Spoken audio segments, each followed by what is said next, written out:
Whether you've been playing since the earliest days of the game preview or joined the fandom recently with Fully Yoked, you're probably watching this video because you want to get all geared up for the next installment of this legendary franchise, Grounded 2. The original Grounded went beyond being just another basic survival game, due in large part to its quality of life features, deep and fluid game mechanics, and most importantly its uniquely creative setting and plot. What up? It's me, Tiny Pirate Gaming, the internet's #1 grounded gaming fangirl, and this is the full canonical lore of Grounded Fully Yoked, the first chapter in the ongoing story of Grounded.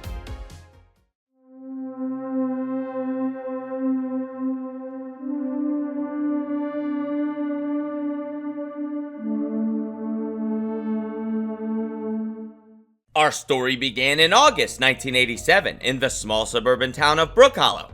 brook.l is home to the headquarters of the Grounded universe's most powerful and profitable corporation, Ominent Practical Technologies. The Ominent Corporation employs inventors to develop new technologies that are taken to market and sold for profits using numerous subsidiary companies.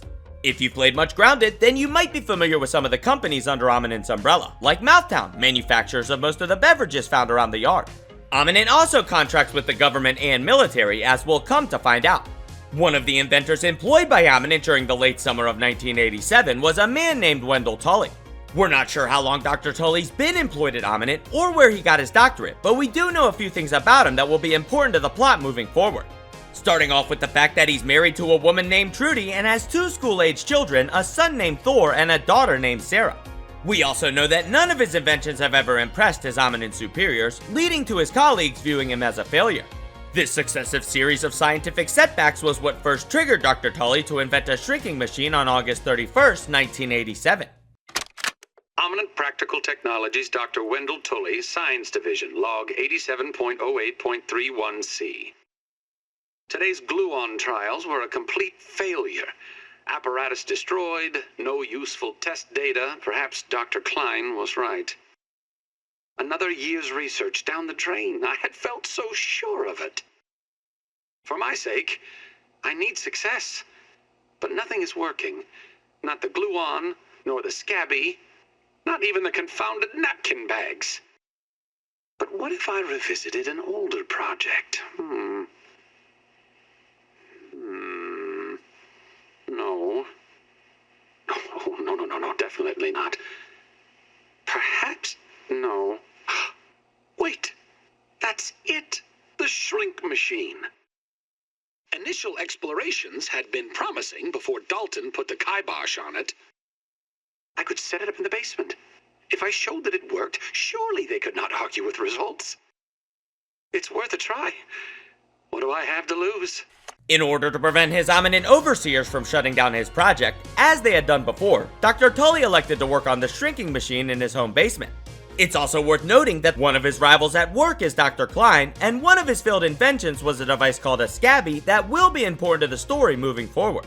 Over the next few days, Dr. Tully began working on the shrinking device, and to assist him with the project, he activated another one of his failed inventions, a burg.l Mark IV robot. burg.l transcription unit 87.9.5. Order number 1. Robot, I need you to monitor these power fluctuations and inform me if they exceed acceptable limits. Hello, my name is burg.l, and I will be serving you today. I specialize in cooking, flipping, and grilling. Grilling? A feature useful only to your obsolete burger-flipping brethren now consigned to the scrap heap? I need you to monitor these readings, burg.l. And isn't it redundant to specialize in cooking and grilling? Understood. Appending monitor power fluctuations to my prime directive list.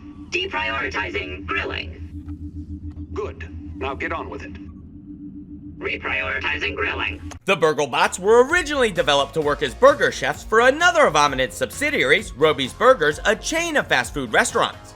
But like many of Dr. Tully's inventions, despite their apparent functionality, the burg.l program was shut down by Ominent, which is all very suspicious if you really think about it.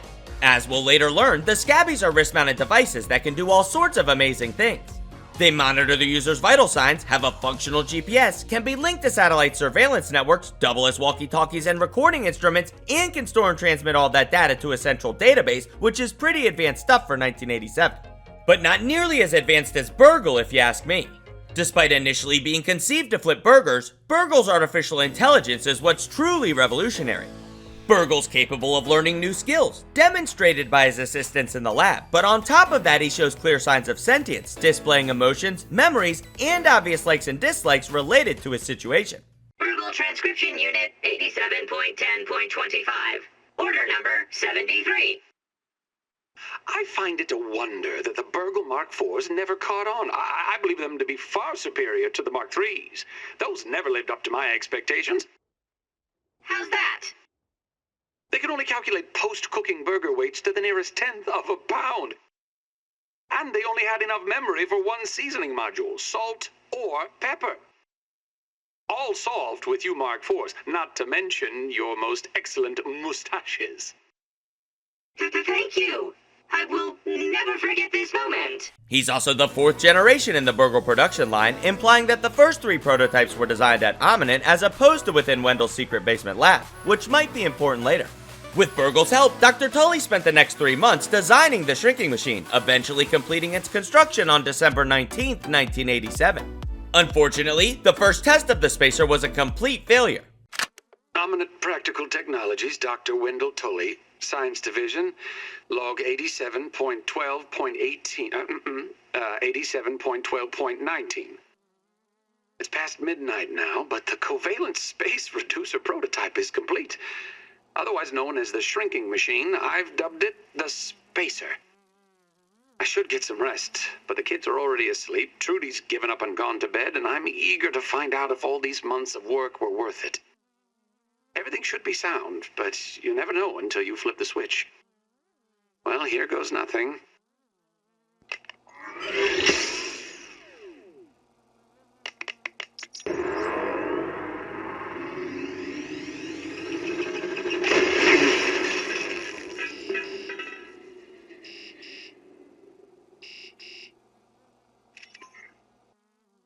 Supplemental log, complete failure. Oh, why do I even try?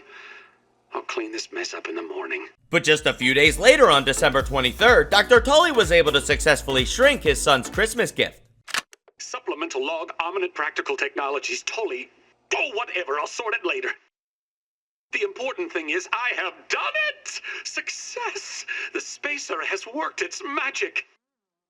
I have successfully shrunk a set of basic plastic polyhedral dice from the size of standard dice to no bigger than the size of, well, much smaller dice. burg.l, make a note to come up with a better comparison. Noting. You did it nonetheless. This is a complete exoneration. However, it occurs to me that I have a new problem. The dice were intended to be young Thor's Christmas present. He will be disappointed. But perhaps I can convince him that they were miniature dice. The tiny instructions might be a bit of a giveaway. A new solution may be required. To the Fun Pit Toy Mart before they close. This is also the first mention of Dr. Tully's son Thor, as well as the town's local toy store, the Fun Pit Toy Mart. It's also worth mentioning that Thor's gift was a set of dice, likely connected to the Grounded Universe's equivalent to Dungeons & Dragons, Minotaurs, and Myrmidons. Dr. Tully continued experimenting with the spacer in secret throughout the early months of 1988. Each success with the device made him more excited about its potential uses to revolutionize the world. This excitement boiled over in May 1988 when Wendell let it slip to his Ominent colleague, Dr. Klein, that he had successfully developed a shrinking machine in his home lab. Ominent Practical Technologies, Dr. Wendell Tully, Science Division, log 88.05.29G. Or is that H? H for safety. Final evaluation tests of the spacer are going well, though I have noticed some minor errors in transcription where a non-trivial number of particles are not being conserved. I have observed no ill side effects, but making a note to check that later. Making a note. I'm still annoyed by Dr. Klein's attitude at the barbecue when I confided in him about my success. He was arrogant, as always, dismissing my breakthroughs in covalent spacing reduction, questioning the very use of shrinking technology. What a ridiculous lack of vision. World hunger, overpopulation, global warming, just the tip of the iceberg. Despite showing disinterest in Dr. Tully's spacer, Dr. Klein reported news of Wendell's invention to the new director of Ominent's Research and Development Department, Dalton Schmector. Once Director Schmector was made aware of the spacer research, he demanded a demonstration, much to Wendell's delight. However, this fateful demonstration would directly impact the destinies of Dr. Tully, the Ominent Corporation, and the town of brook.l forever.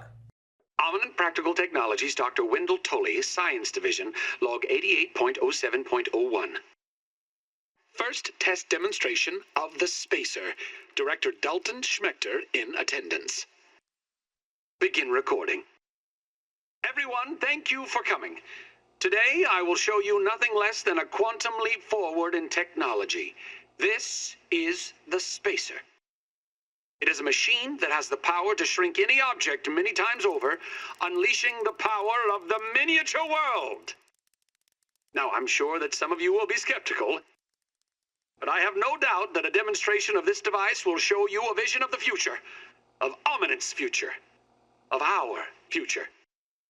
Now, if you will all put on your peeper goggles, I'll begin the demonstration. Behold, the future!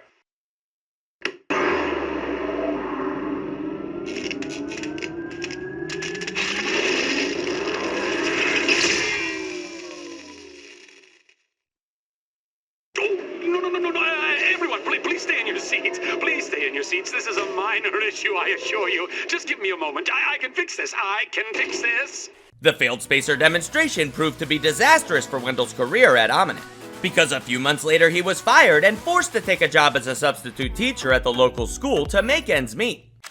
Ominent Practical Technologies, Dr. Wendell Tully, Science...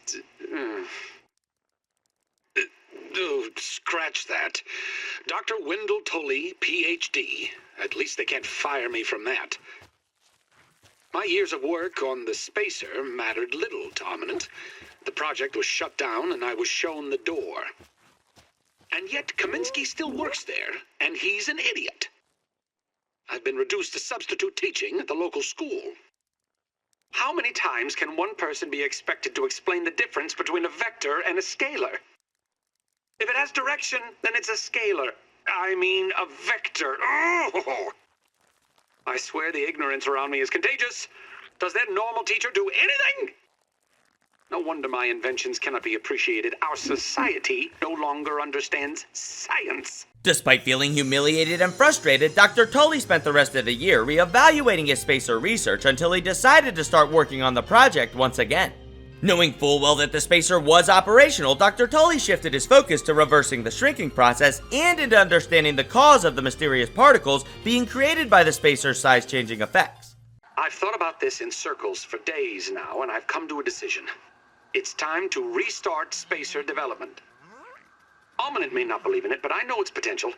Though I must figure out how to return shrunk objects to their original size. The first step will be to address the particle transcription errors. It seems almost certain that the irregularities are responsible for the failure during the demonstration. burg.l, please bring up all the lab data about the unknown particles. Happy to be of service. Notes will be prepared and delivered to your table in 4 hours or less. 4 hours? What are the chances for less? Delivery estimate will be prepared in 2 hours or less. An auspicious beginning. Dr. Tully spent the next 3 months investigating the unnatural particles and theorized that they were an essential component to reversing the spacer shrinking. I have isolated the source of the particle irregularities. They appear to be a byproduct of the shrinking process. If I adjust the machine to account for their existence, it should be the key to the expanding process. burg.l, please bring up the readings for the irregular covalent SNPI 42Z particle traces. Ugh, that name is going to get tiresome. And while you're at it, rename all references to the irregular covalent SNPI 42Z particle to raw science. Order received. Raw science identified. Does it require cooking, flipping, or grilling? No, none of those. Categorization. That answer is not permitted, according to health code standards governing the handling of raw food items. This is our first official mention of raw science, the name Dr. Tully gave to the anomalous particles, and just as he predicted, it would be a very vital requirement to regrow shrunken subjects. About a month later, Wendell had found a way to reverse the shrinking process, although it's never revealed in the notes how. We do know that by April 15th, 1989, he was confident enough to test the spacer on his loyal robot assistant, burg.l. Verbal Transcription Unit 89.4.14. Order number 80. burg.l, are you there? Yes, sir. It appears that the shrinking process has not overly affected my functionality. I do not know how this is possible. I previously believed that all the parts of my functional unit were required for operation, but apparently they were not. Perhaps that means I have some extra storage space. Haha, very philosophical. Do you feel anything else? No, everything appears to be the same.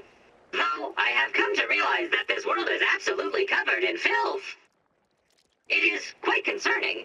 You may wish to wash your hands before returning to work. The fact that burg.l survived the shrinking and embiggening process without any obvious harm or side effects encouraged the intrepid scientist to perform at least 50 additional embiggening tests in preparation for something more adventurous.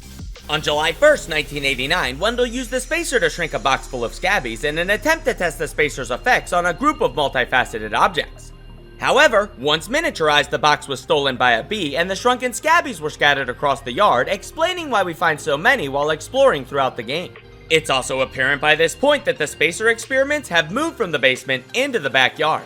This was probably done for the Ominent demonstration a year prior, but our first confirmation of the spacer being outside comes from Embiggen Test 45. After performing 50 embiggening tests, Dr. Tully was finally confident enough in his new technology to attempt a human trial using himself as the test subject. One success after another! I have returned burg.l to his original size! It appears that my new raw science containment field is working at 99% effectiveness. 98.5%. Right, burg.l, right. However, as burg.l indicates, there is some minor, insignificant raw science leakage. A note for another time. Noted. But I see no reason to put off a human trial. I believe there should be no issues. But audentes fortuna juvat. I am ready to prove my creation's full potential. End recording. burg.l, I'd like to record some messages for my family, in case things do not go as planned. Wendell did note some minor raw science leakage during the final test, but ultimately decided to go through with his live subject experiment a few weeks later. I was a fool to have ever doubted myself. A fool like Klein, like Kaminsky, like Schmector, like all of Ominent. I am here in the backyard. Down in the backyard. I mean, I am speaking to you from the backyard. I am tiny! I should gather my thoughts. This is a momentous occasion. Wendell Tully official log 89.08.05. Recording as I take my first steps into the miniature world. The sights are unbelievable. The textures, the way the light falls upon every surface, the subtle patterns in all of the objects that surround me, the grass. Even common lawn grass looks like a structure from an alien world. Wait. What's that sound? The very earth is trembling. Over there, what could it be? An ant! My God, today, the world has changed forever. After the successful trial, Dr. Tully became obsessed with doing more research into the miniature world. He briefly became addicted to caffeine, as is apparent in the embiggening logistics note from the very next day, which is less about embiggening or logistics and more about his need for more coffee. He also continued to run safety tests with the spacer and noted that maintaining the wiring and the angles of the shrink ray pylons was problematic due to the yard's natural obstructions like tall grass and lawn mice. With Dr. Tully now able to shrink and embiggen himself in what he believes to be a safe manner, he became even more ambitious with his scientific pursuits, namely investigating the miniature world to find more uses for the spacer. To prepare for his shrunken science adventures, Wendell made a risky decision to steal miniature lab modules from Ominent Practical Technologies, which clearly alerted his former employers that he was still doing spacer research, as we'll come to find out. This morning, I installed the borrowed lab modules. Another one of my forgotten inventions from the early days. I had such grand notions back then. The Kinder Science Mini Quick Little Chemist Lab educational toy for children. But no, Wendell, we can't possibly put hydrochloric acid into the hands of children. The lawyers will never agree. It's a good thing I never told them about the Bunsen burners. Odd that Ominent has been using my toy pieces in this way. I digress. The lab network is now up and running in the backyard. I'm planning to dedicate each one of them to a different function. Main power will run through here. The Oak Lab is the center of operations for the backyard. The second lab is nestled into the hedge. Such wonderful views from up there. Side note, I'm worried that Ominent's shoddy manufacturing of the lab pieces will cause them to fall apart over time, but they will do for now. Dr. Tully strategically placed these miniature, fully functional lab modules in field stations across the yard to help him with his research while miniaturized. He even found it odd that Ominent had produced miniaturized labs based off of the old prototypes from one of his toy designs that they'd rejected. But that's because, unbeknownst to Wendell at the time, Ominent never actually cancelled any of his projects. They'd just taken them away from his oversight.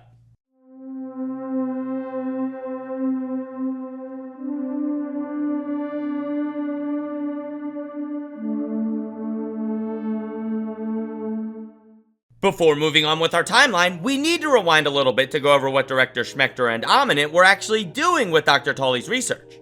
The burg.l bots, the scabby system, and obviously the spacer technology had all been replicated by the director of Ominent's research and development from reverse engineering Wendell's prototypes. The reason that Wendell was fired wasn't because his inventions didn't work, it was due to his idealism. Director Schmector didn't want these technologies to revolutionize the world, he was far too ambitious and profit-driven for that. He wanted power, money, and geopolitical influence, and you don't get that with burger-flipping robots. Combat robots, on the other hand, now those will get you military contracts. Weaponized size-changing technology, that'll get you governmental influence on a global scale, and that's exactly what Schmector wants. Unfortunately, Director Schmector wasn't much of an inventor himself, it seems. He was only good at modifying the ideas of others, and after they fired Wendell, they ran into a problem. Well, two problems actually. The first one being that most individuals, after being shrunk for extended periods of time, experienced a medical phenomenon called raisining, which resulted in rapid cellular mutations. This was something that Wendell was still unaware of because he was only spending limited time at miniature size. Unlike Dr. Tully, who could shrink and embiggen himself with his spacer, Ominent Practical Technologies had no idea how to reverse the shrinking process. And after they discovered that Dr. Tully was still working on spacer tech when he stole the lab modules, they decided to take drastic measures. Using their own spacer, they shrunk a specialized team of scientists and security personnel to infiltrate and monitor Wendell in his miniature science facilities across the yard. This team consisted of an entomologist to study the fauna, a toxicologist to test the flora, a biomedical engineer to reverse engineer the embiggening recipe, a health and safety officer to keep things solid with OSHA, a compliance officer to make sure everyone followed company policy, and an intern to carry their stuff. Additionally, at least one retired Special Forces security officer was also shrunk to defend the entourage of shrunken scientist spies. But considering that we can find more than 7 shrunken skeletons around the yard, it's safe to assume that maybe they had a team of security guards. But spoilers, none of them would survive, but we'll get to that later. For now, we can get back to the timeline and use the data to guide us further through the story of Grounded.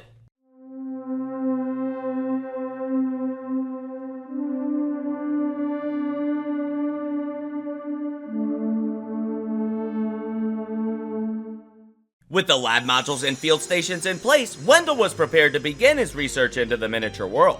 But before he could venture forth safely, he encountered a few minor issues. The first came in the form of a plumbing company that his wife had hired to fix the backyard sprinkler system. It's revealed in a note from August 17, 1989, that Wendell told the plumbers to get lost because they endangered his miniature science setup before attempting to repair the sprinkler pipes himself. Unfortunately, he only succeeded in breaking the pipes even more while digging, explaining why the sprinklers don't work by the time of the events of the game. And although I can't confirm this, I also firmly believe that the plumbing company, likely a subsidiary of Ominent, was responsible for transporting the shrunken spies into Dr. Tully's yard, but that's just a theory, a tiny pirate gaming theory. The second issue that stood in the way of Dr. Tully's backyard experiments were his own children playing in the yard with a flying disc. The Kinder Science lab modules have not held up as well as anticipated. I thought hiding these lab units in the hedge would provide a bit of protection from my rampaging children. But it appears not even the sanctuary of these leaves can protect my work from an errant flingman disc. The subsequent breaches in the lab structures have invited all manner of Arachnid invaders to wander in. My plan is to recalibrate the tasty bots for defensive action. A stopgap solution, to be sure, but I've no time for repairs, not when I'm so close to unlocking the mysteries of raw science. The disc slammed into one of Wendell's miniature science labs and caused severe damage.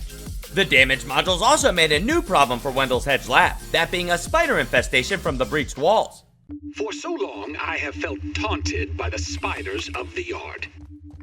Climbing, crawling, skittering with the greatest of ease. Oh, and how they delight in violating my workspace. I can't take a single step without getting stuck in their confounded webbing. I'm wasting daylight, running, climbing, surviving, traversing this broken lab. The entire yard, for that matter, has become untenable.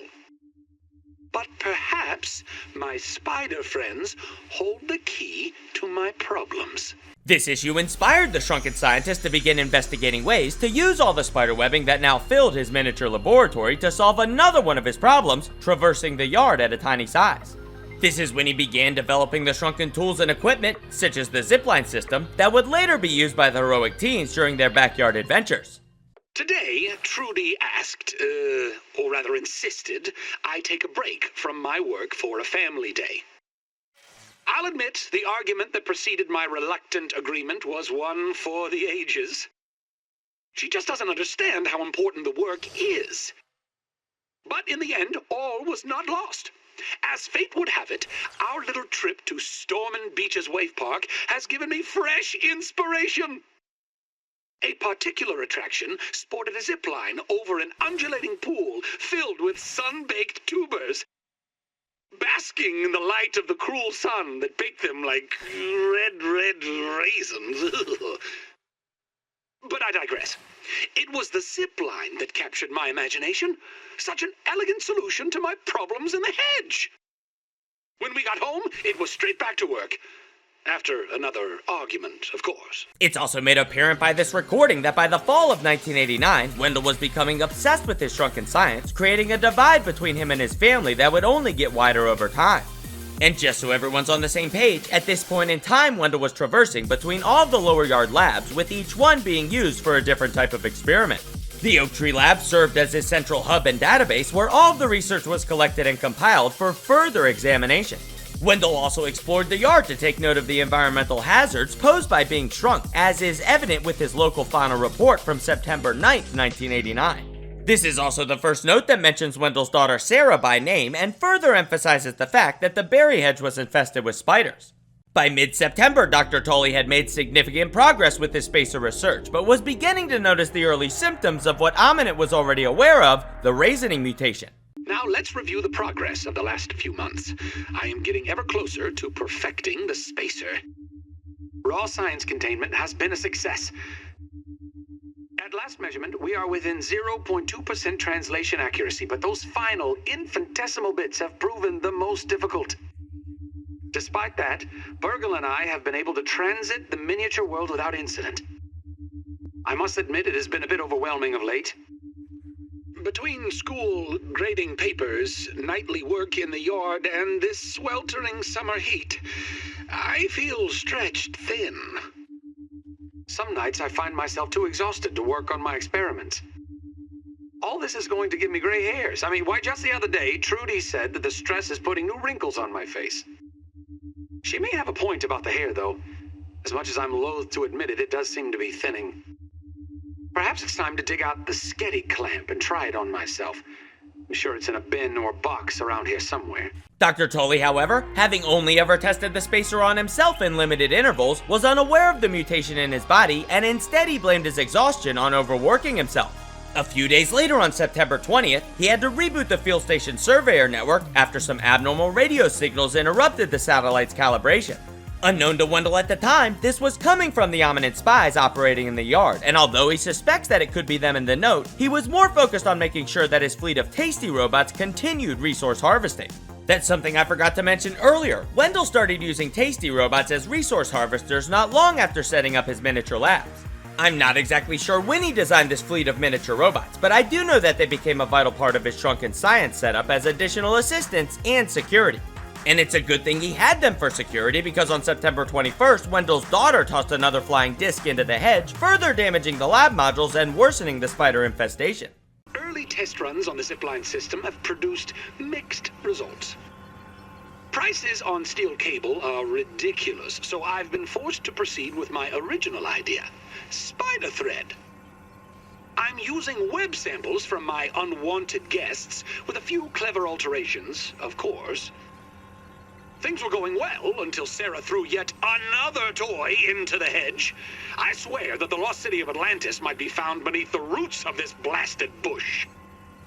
I told them both, no baseballs, no flingman discs, no more throwing. I'll need to find a way to strengthen the zip lines, and I've forbidden the children from playing in the yard, temporarily, of course. Dinner will be, I would say, awkward, I suspect. This finally triggered Wendell to forbid his children from playing in the backyard until his project was complete, much to their dismay.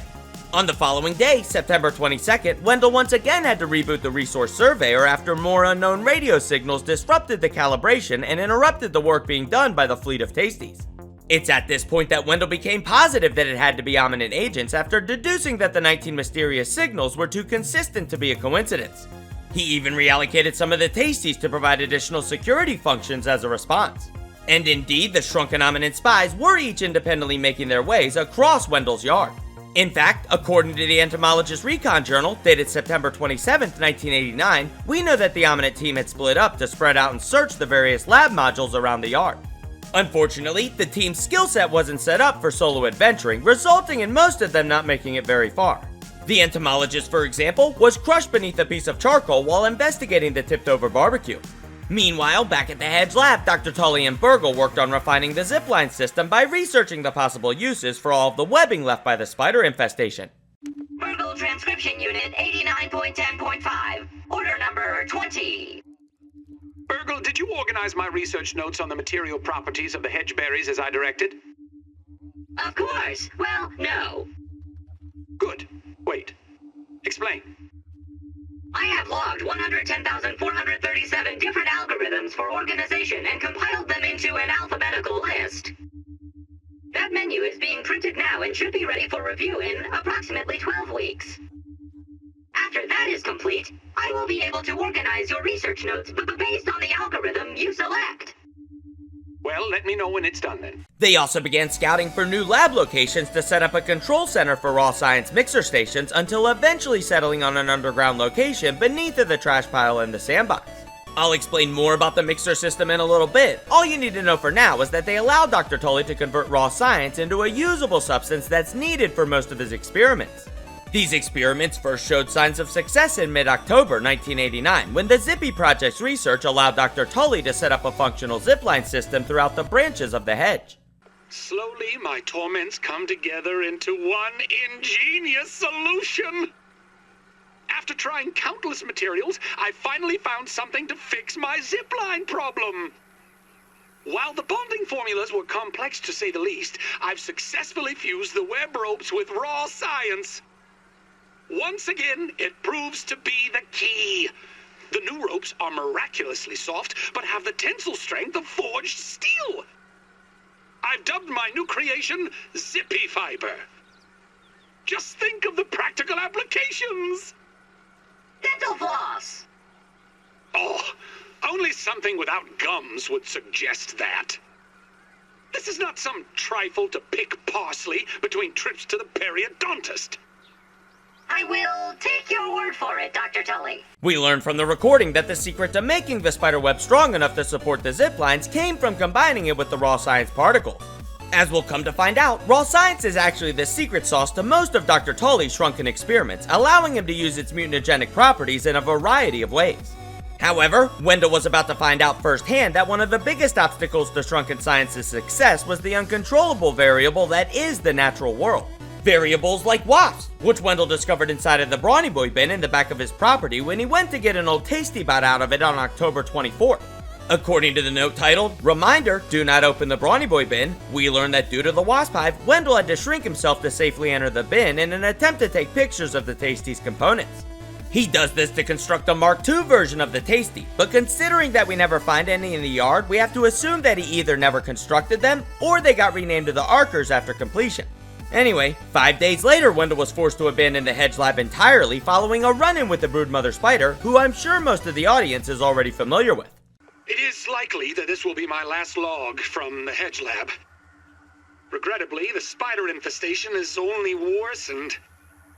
Last night, I had a close encounter with a giant broodmother that shook me to my core. Couple that with the strange radio signals I've been receiving, and I no longer think this facility is safe.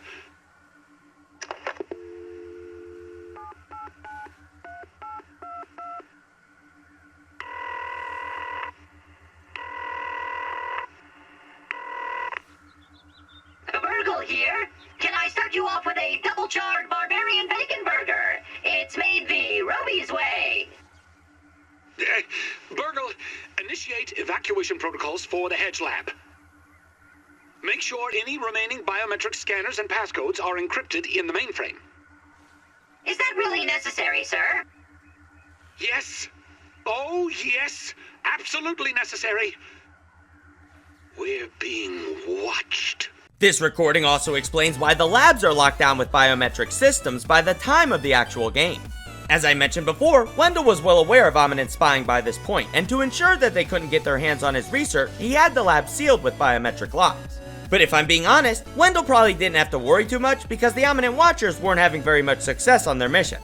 This is because they had split up to cover more ground, but none of them were properly suited to survive the shrunken landscape solo, making this decision disastrous towards their overall goal. All of this is made evident by the Compliance Officer's Journal from October 31st, 1989, which can be found beneath the power outlet between the hedge and the porch. Here it is on the map. You'll also find the Compliance Officer themselves, or what's left of them anyway. Their shrunken survival adventure came to an end when they investigated a little bit too close to the power outlet, only to receive the last shocking dismissal of their little life. After abandoning the Hedge Lab, Wendell moved to the pond, with the intention of using the nutrient-rich soil deposits of the depths to grow a new type of harvestable crop, which he details in the pond research note from November 3rd, 1989. Over a week later, feeling inspired by one of his favorite meals, Wendell decides to grow modified Brussels sprouts using his aquatic science lab, marking the start of what he'll later call the Ham's test. Each member of the Tully family, excepting yours truly, looks at Brussels sprouts, the great cabbage of Belgium, with utter disdain. Within its densely packed leaves, a high-powered nutrient boost in a miniature form factor. And yet mealtime after mealtime, it is recklessly cast aside. Well, more for me. The body knows when it's lacking something. Funny that it doesn't tell the mind why, though. But I have taken the hint, and I'll do those brilliant horticulturalists of Belgium one better. You see, these little morsels are a prime candidate for experimentation in my new submersible multifunction lab. A closed-loop system complete with retractable solar dome. I mean, what could possibly go wrong? Dr. Tully, it is almost time for your appointment. Already? The joys of getting older. Trudy pushed me to go see a doctor after she remarked that I looked like a plate of wet ham. Very well. Mustn't be late and keep Dr. Applebaum waiting. It's also apparent by this recording that the symptoms of the raisining have gotten worse for Wendell, prompting him to visit the family physician, Dr. Applebaum, on the insistence of his wife. 5 days later, while reviewing security footage from his shrunken labs, Wendell discovered that the stump lab had been completely destroyed by the collapsing bark of the rotten tree stump. It's unclear what exactly Wendell had planned for this lab, but it's safe to say that he never really got to do much there. Regardless, he still has burg.l set up a surveillance camera to monitor the entrance as a safety measure to watch for Ominent spies. He also has the access door sealed by a remote switch in one of the pond outposts, but spoilers, you can still get inside using a pile of pine cones from beneath. Just, don't tell Ominent. Unfortunately for Wendell, he received more bad news a couple of days later on November 18th when the results from his medical exam came back and revealed the true extent of the spacer's side effects. Dr. Applebaum has pronounced me in perfect health. For a man 20 years my senior. I must face the facts. The gray hairs, the wrinkles, they are not figments of the imagination. I can draw only one reasonable conclusion. It is the elusive fractional errors of the shrinking process which are the cause. Trudy has asked that I discontinue my experiments, but what choice do I have? If I quit now, I will have nothing. What will I be other than a failed inventor and scientist with no discoveries to his name, unable even to teach the basics of physics to a gaggle of hormonal teenagers? No! If this means that I must sacrifice 20 years of my life, then so be it. Despite the medical revelations and Trudy's request that he stop his experiments with the spacer, Wendell continued performing shrunken super science for the sake of his legacy, furthering the growing divide between him and his family.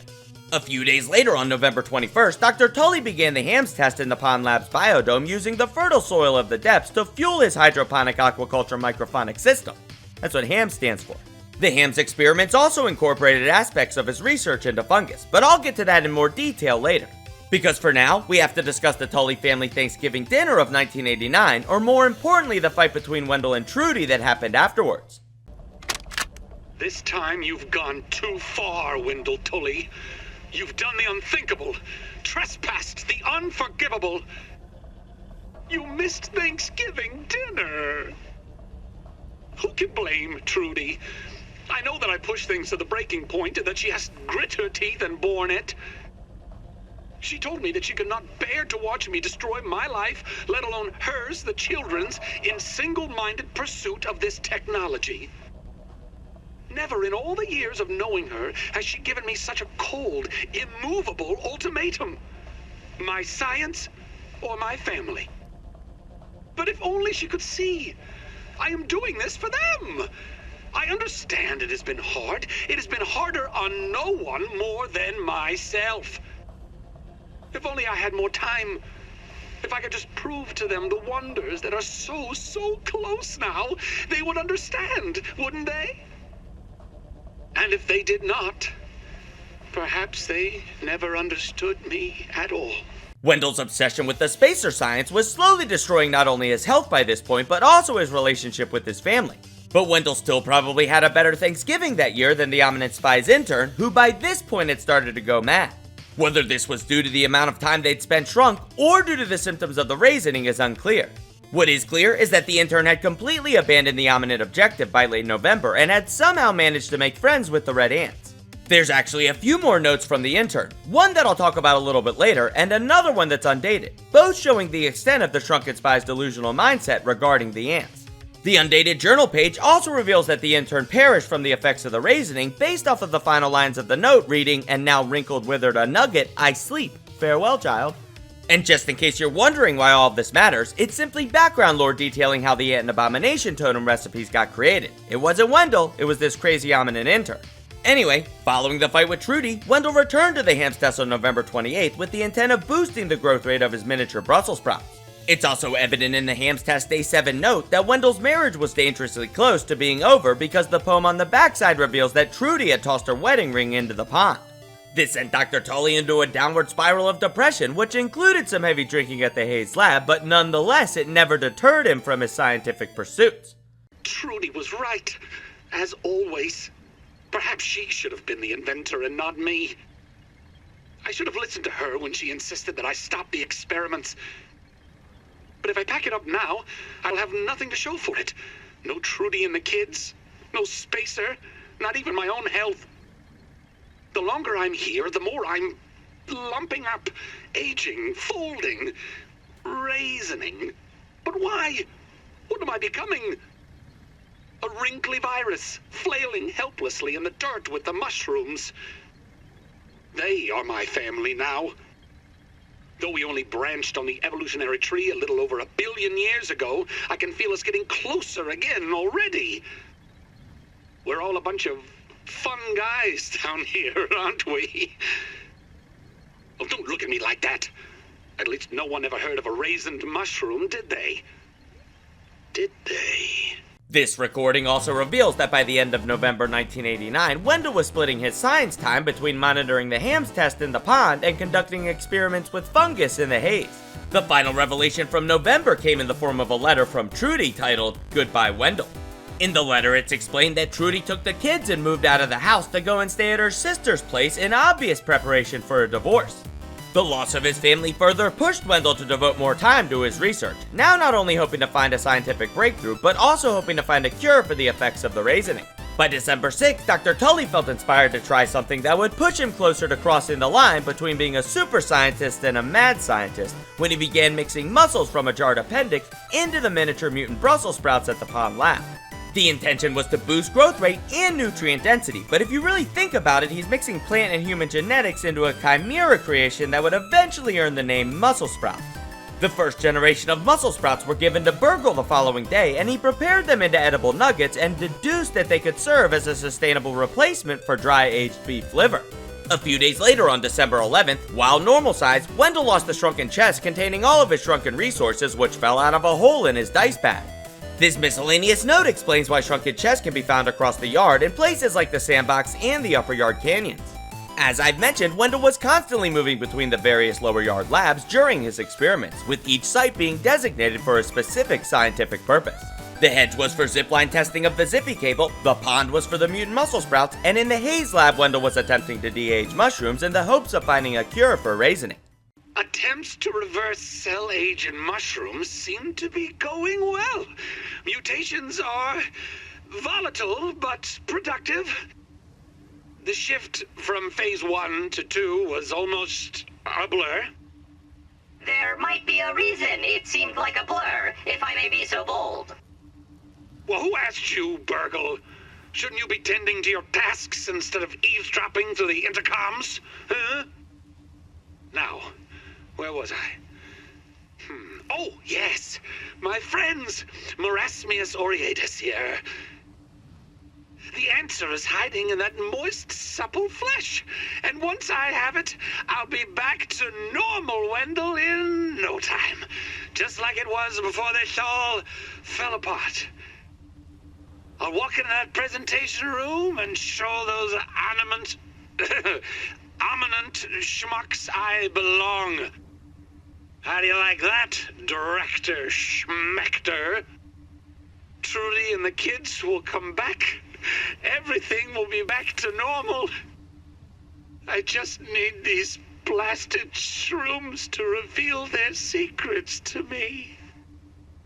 Forgive me, Dr. Tully. Did you say you wanted mushrooms on that? This is also the recording that makes it very obvious that Dr. Tully was heavily intoxicated while working in the Haze lab, not only by burg.l's sarcastic banter, but also due to the empty beer cans scattered around the corridor.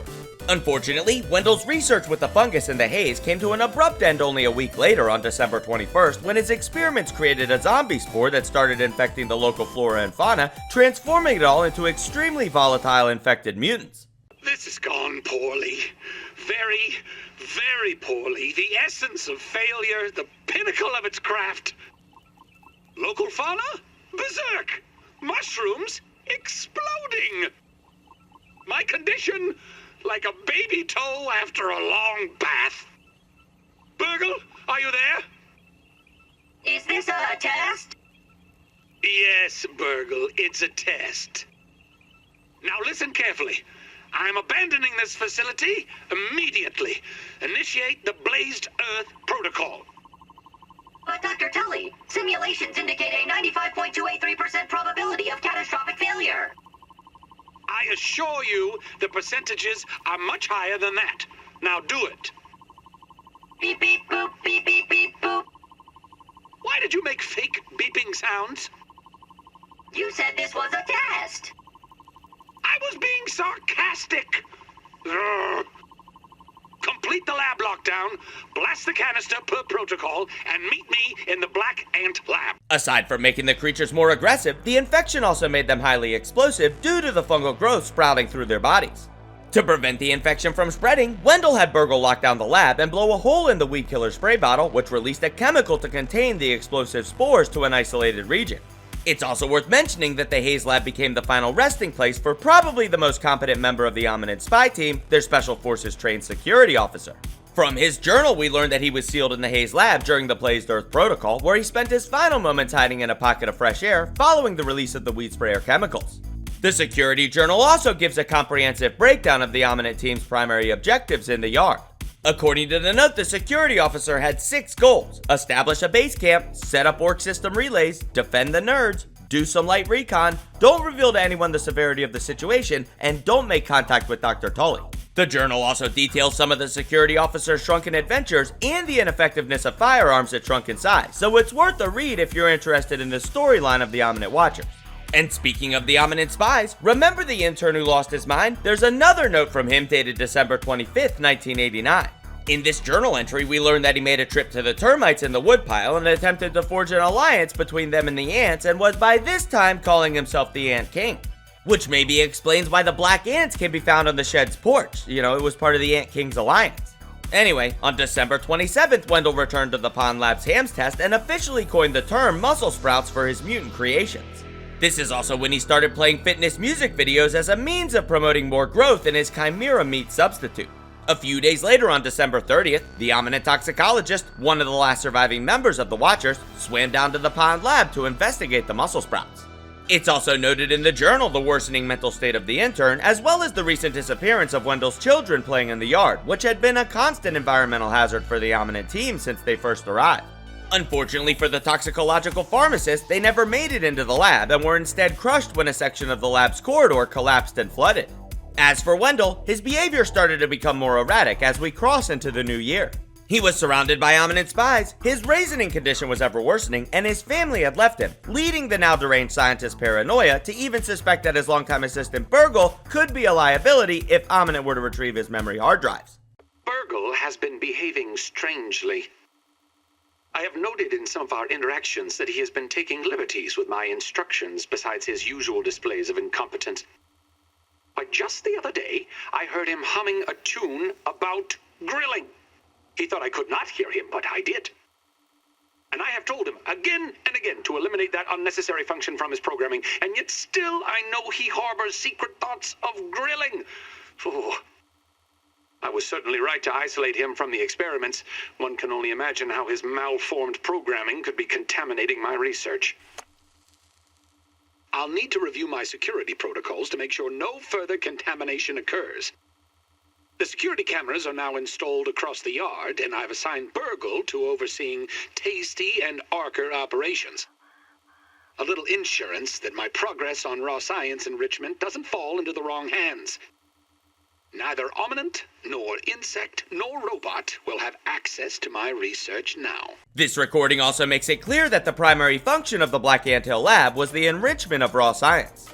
As I mentioned before, the secret sauce to all of Dr. Tully's shrunken super science was the raw science particle itself. Although not outright explained, it is heavily implied through the environmental storytelling that the catalyst that allowed spiderweb to be strengthened into Zippy fiber and Brussels sprouts to be mutated into muscle sprouts was the raw science particle first created by the spacer's shrinking effects.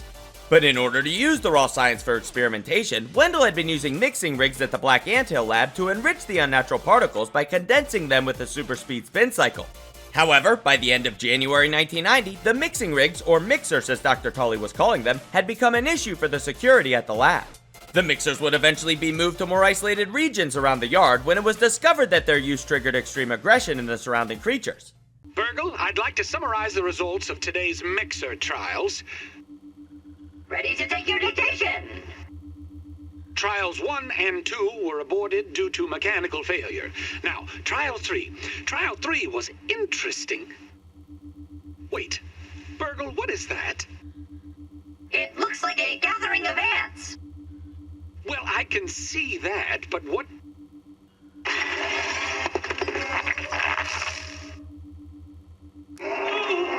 Shut down the facility! Close the blast doors!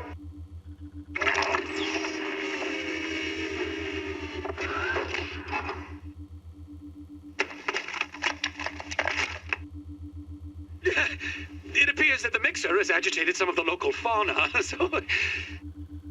That's enough for today, burg.l. The relocation of the mixers began in mid-February, and by the end of that month, Wendell's suspicions of Ominent spies stealing his research led him to activate a prototype robot originally designed to work as a manager at the Roby's Burgers restaurant chain.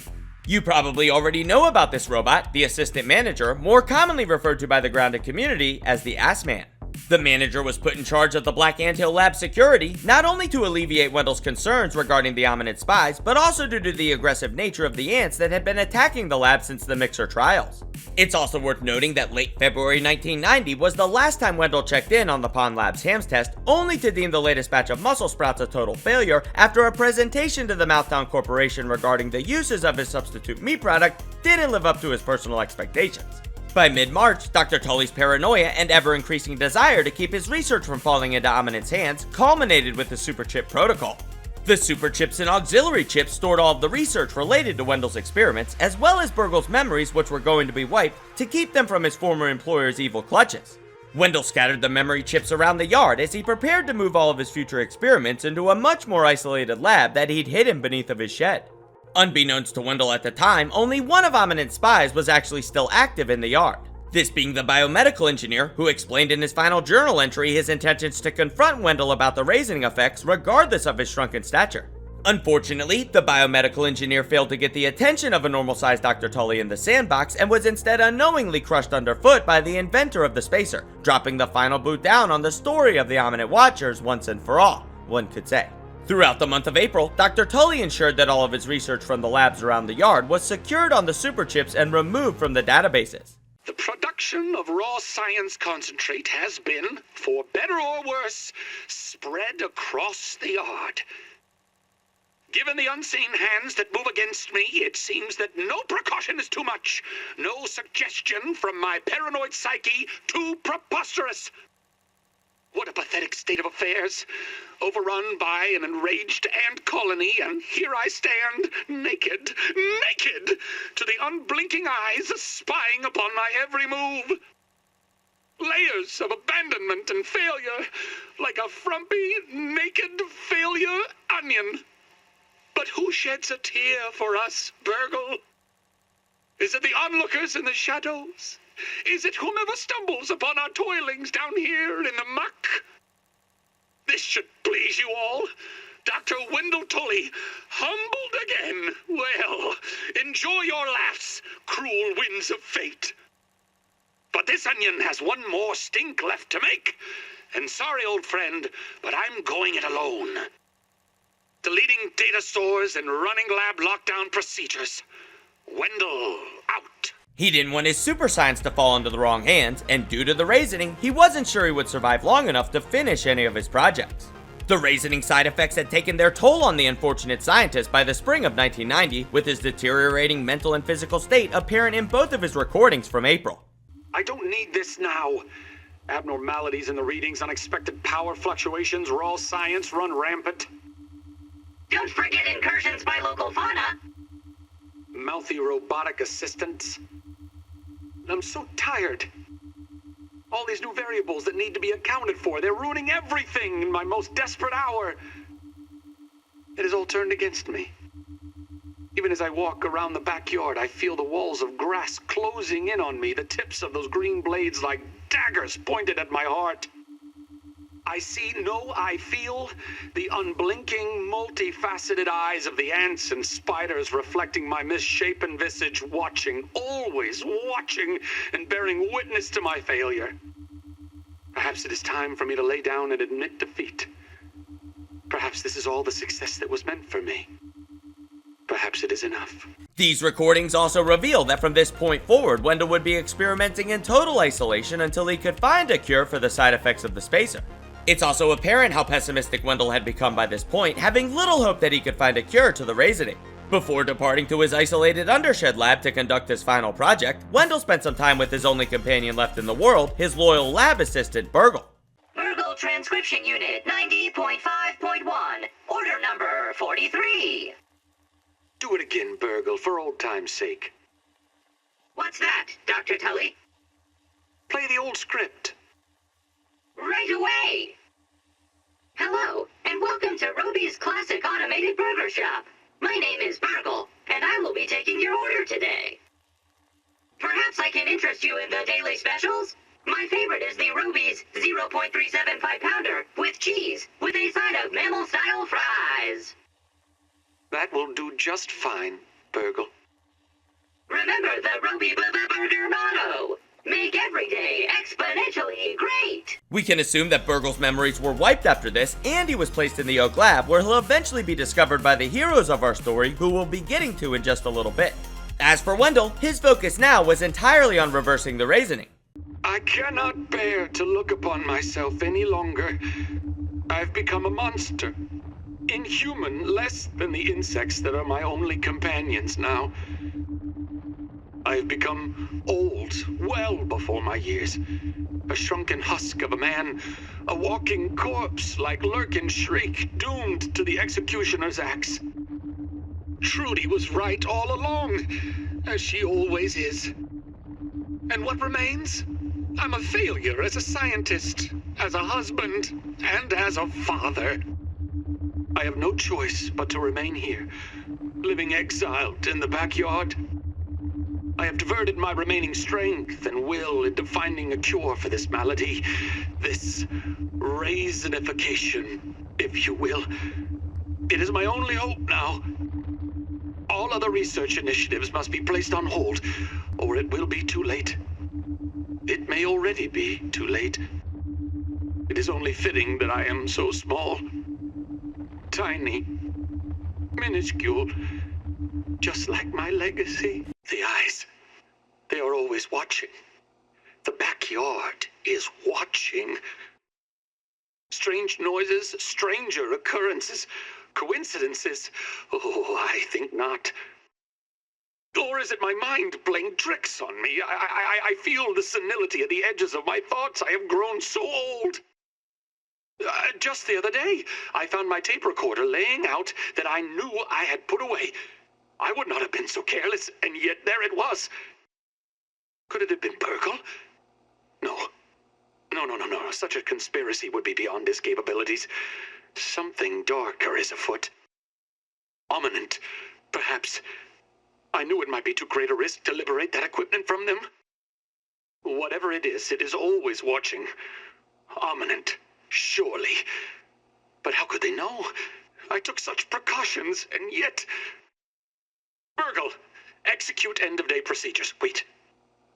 Ignore that. I will see to it myself. It may be time for me to find a new venue for my research. Away from all these eyes. His paranoia had also gotten worse, despite the fact that by this point Ominent had lost contact with their spy team and was moving in a more dastardly direction to achieve their ambitions. The final thing Dr. Tully did before banishing himself to the undershed was record a goodbye message from the porch of his shed onto his personal scabby. He does this at normal size and leaves the scabby behind on the table due to the fact that his body was too frail from the raisining for him to even wear it anymore.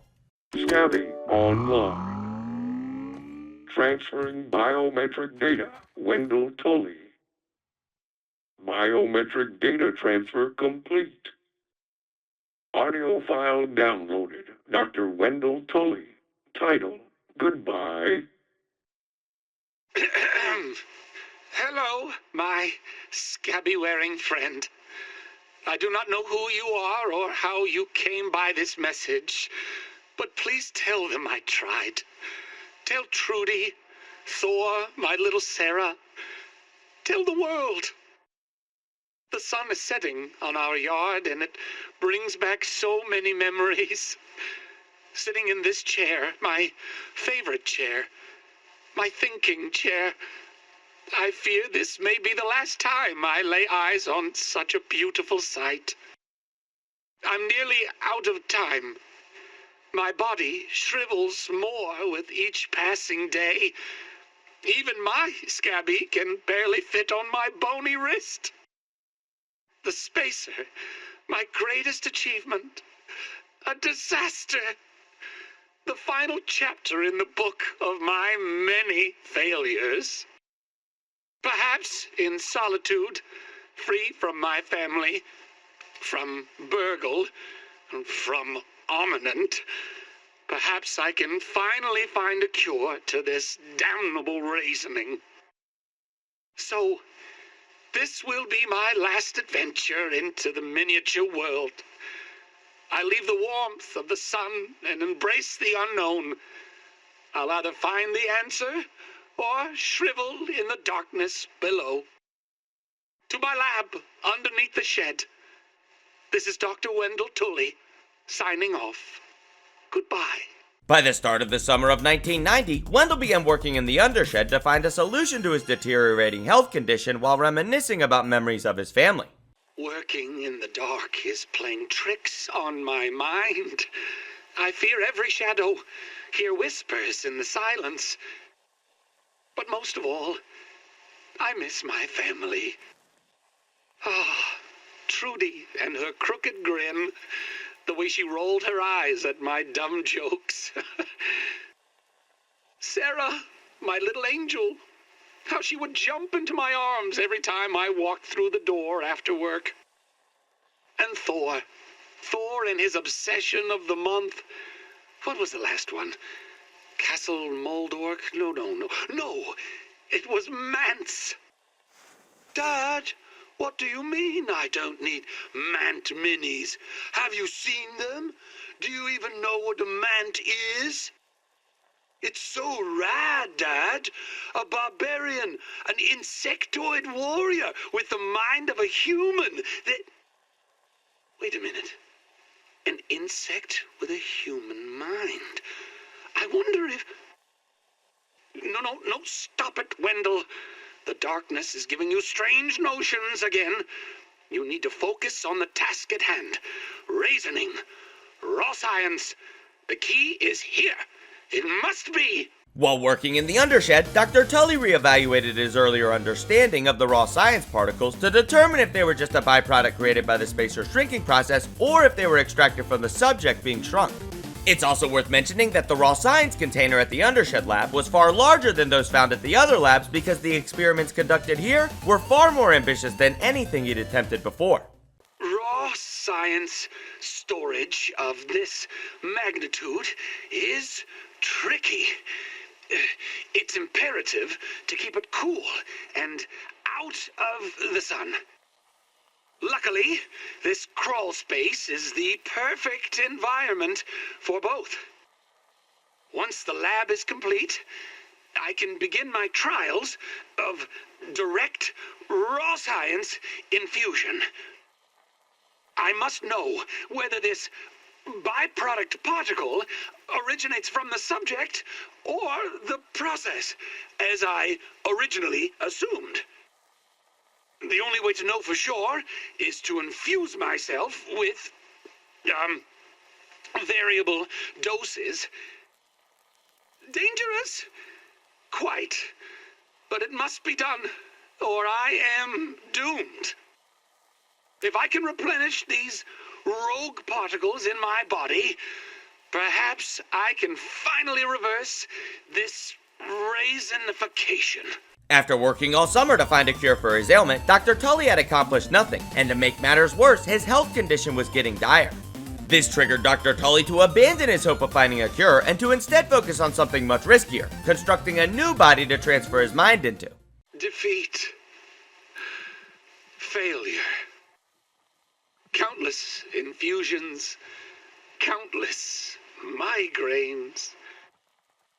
I'm so shriveled now I can barely walk. And the true origin of raw science? An enigma. A mystery box with no lid. I don't think I have much longer. It is hard to think straight. I am so tired. I have only one option that remains. One last toss of the proverbial dice. Commence Project Mant. Wendell spent the next month working on Project Mant, a Frankenstein experiment that combined together all of his earlier research into building an artificial biomechanical body. The Mant shape was inspired by the monsters from Minotaurs and Myrmidons, and it was pieced together using the condensed science from the mixers as a bonding agent. With the mutagenic properties of concentrated science, Wendell created the Mant monstrosity by merging what he knew of Zippy fiber, muscle sprouts, and the explosive fungus into a single experiment straight out of a mad science playbook. His hope was that the new creature would lack a consciousness and allow him to transfer his own mind into it to survive the symptoms of the raisining. Unfortunately, on October 18th, 1990, he discovered that his mutant man monster did in fact already have its own mind, and it was angry. Project Mant is nearing completion. The first good news in as long as I can remember. Perhaps my previous failures have all led to this point. Vendepunkt, my defining moment. This new body will allow me to continue my research. I've created a super scientist. My checklist is complete. Consciousness transfer procedures will now begin.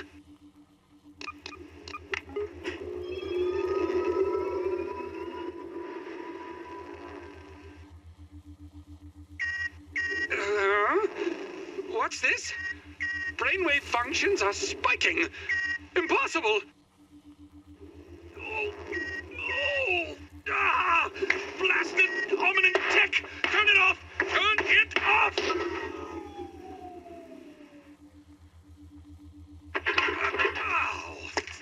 Note to self. Check soldering on the relay diodes of the neural displacer. Again. Yes, again. This also marks the final piece of data found in the yard that details what happened before the events of the game. There's still a few things to cover before we get to the heroic adventure of the miniature teens, but for the sake of the timeline, it's worth noting that 2 days after Dr. Tully activated the mant, on October 20th, 1990, Hoops, Max, Pete, and Willow were dropped into the backyard by a mysterious Ominent scientist.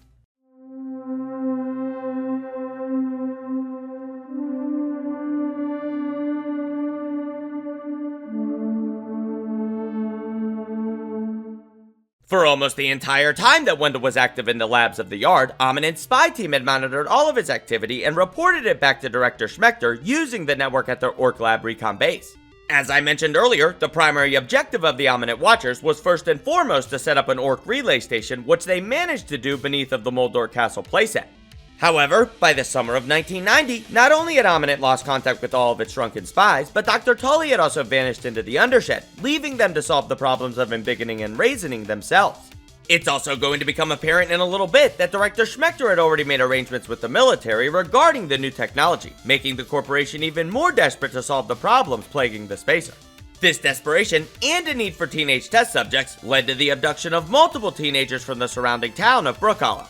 Director Schmector suspected that the key to curing the raisining would be found in the hormonal balancers that regulated the human body during puberty, but he needed test subjects for experimentation in order to prove his theory. It's not exactly clear when Ominent began kidnapping teenagers, or how many in total were taken before they eventually found a cure. We do know that at least 5 others were taken before Hoops, Max, Pete, and Willow due to the Squirt's milk carton, as well as the note from the 5th mysterious teen that was shrunk alongside our heroic cast of playable protagonists.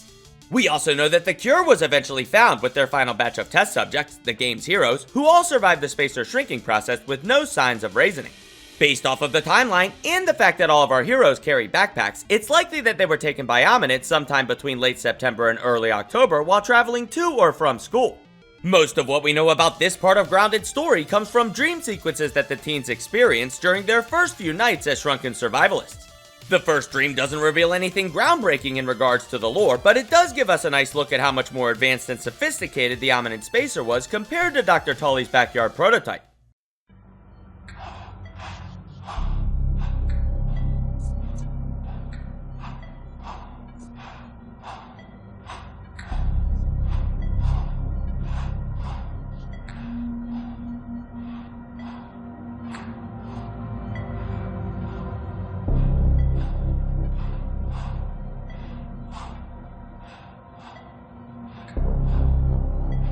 Please don't move, and look straight ahead.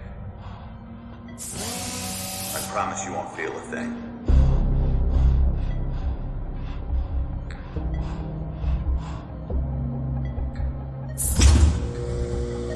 It's a go for molecular reduction. Spacer is primed. Where you are going, all your worries will seem so small.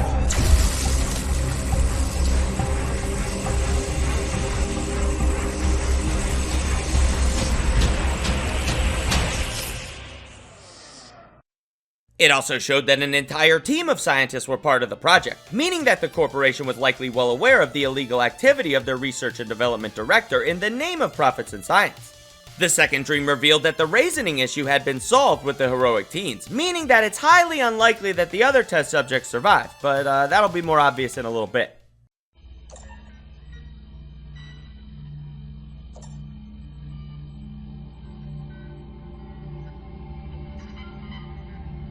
go for molecular reduction. Spacer is prime. Also did with the outfits and backpacks they were snatched in. Body mass readout is an acceptable range. The skin fold degradation is minimal. Specimen vitals are stable and holding. Looks like we've done it. Great job, everyone. Let's set up 3 more trials for replication. Sorry to crash your party. The Defense Department has arrived early to discuss Project Orc. The director needs you to be present at the meeting. Not sure what's worse, our director or a 3-hour meeting with the military. It's also revealed that Ominent had a presentation with the Department of Defense, specifically with regards to the Orc project. Project Orc was a program that used miniaturized microchip headsets to control the actions of insects, and we'll see it in full use by the time we get to the events of the teens' backyard adventure. It's possible that since the spacer still wasn't ready in time for the presentation, due to the embiggening issues, that Schmector decided to pitch the Orc system instead, since as we'll learn later, it was already fully operational. The third dream revealed the moment that Schmector's underlings told him that the spacer's raisining problems had been solved with the recent test on the game's heroes, much to the director's delight.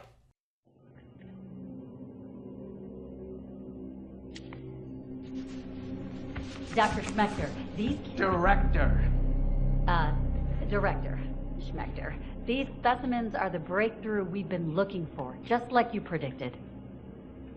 We're close to eliminating the raisining problem. Our team was up all night recalibrating the spacer. I see. Of course, my hypothesis was correct. I hope all of you remember this moment the next time you question my methods. Now then, what progress has been made on covalent space expansion? How did Dr. Wendell Tully, a lifetime failure, best the brightest minds at Ominent? Yes, sir. We're still working on that formula. I know it's been months, but the embiggen process is far more complicated and dangerous than we predicted. Ugh. Too bad for you, little ones. Prepare the specimens for termination. This isn't what I signed up for. We also learned that they've recalibrated the spacer to presumably prevent future raisining issues, and before the dream ends, the fate of the other abducted teens is revealed when Schmector orders the test subjects be terminated, implying that earlier spacer trials had no survivors. In the final dream, we get to know how our heroes found themselves in Dr. Tully's backyard on the morning of October 20th, 1990. Alright, here they are. All tucked in with the outfits and backpacks they were snatched in. As requested, they're strapped and synced with scabbies for whatever they might run into down there. You do realize the director will have our heads if he finds out we're removing company property? Can you sleep at night with what this company's doing? We need to do something. Is Dr. Tully even alive? The field team reported him missing months ago. You are prolonging the inevitable. Wendell, wherever he is the only hope for these kids. I'll make the delivery to his yard discreetly. No one is even going to know. I hope you know what you're doing.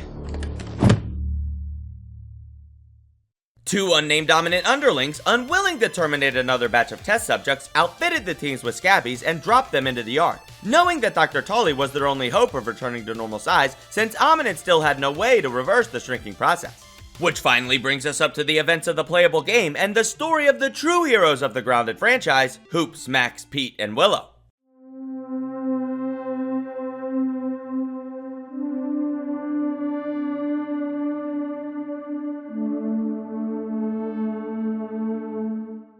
Most of what we know about the heroic teens comes directly from their voice lines throughout the game.